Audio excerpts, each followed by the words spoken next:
a lot of the band were like a lot of the songs were like more or less ready, but like recording them and working on them, like I sort of like restructured them. And also like with like my guitar playing, because it's always been like a really like a serious thing for me, where I'd like play guitar and it would like just like I would write a song, you know, during like an evening or anything. It was, but it came like almost like a meditation sort of thing for me during this time. Like it sounds cliche, but it was just what it was. You know, I wasn't doing anything special. I was just sitting around playing the guitar in my hands, like not knowing if I would ever really do it that much in the future or whatever, you know. But it's just something that made sense for me to do, and something I've been doing for many years as well. So I never really stopped practicing or like playing, you know. And much of the influences that are like the major chord elements and all of those like solos that don't really have much to do with death metal solos, like I'm really aware that that's not like generally how they're structured or how they sound. That sort of came from that period. Like I remember like two of the songs, like Diamonds and Spiral to Oblivion, I like had recorded like leads and most of the guitars for like the songs, and had like done like the like just the what I would consider like a really typical like death metal approach.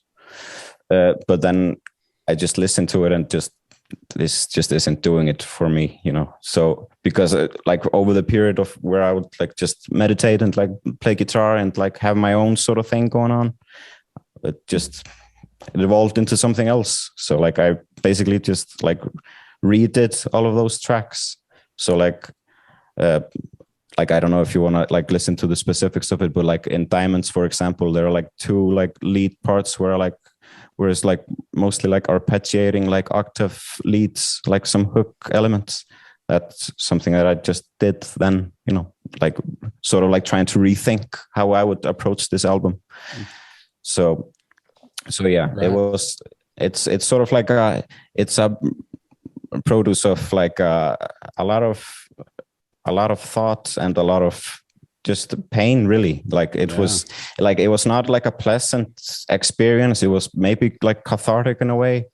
Like it was totally like, I remember like listening to the mixes, and like once the album was done, and I sort of had like the approach like, yeah, shouldn't we just pop this up on YouTube right now? Like I'm happy with it now. Like I don't need this to, you know, go anywhere else or anything more to happen. Like this does it for me, and like, yeah, whatever. So well, it's funny because so shout out to our friend Josh Seitman, who used to do merch for us way back in the day. He was a good friend of ours, and he's always been like showing us music and been like, you guys need to check out this band. And he used to work at this record shop in Santa Cruz, and like, so he's always been researching awesome bands and stuff. And so he's the one who showed us you guys.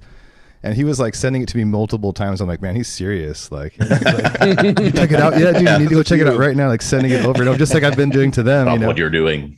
Yeah. But it's funny because he's super critical about, like, he still to this day makes fun of us for liking Tool. That's what I'm saying. Tool, dude, they're great. I have a Tool shirt on right now just because I randomly got it. But yeah, like it's. I mean, but he likes Tool. He's just lying to you. Well, he'll like tear you apart if you put on some Pearl Jam or Red Hot Chili Peppers. You're gonna hear it about it. Yeah, that's.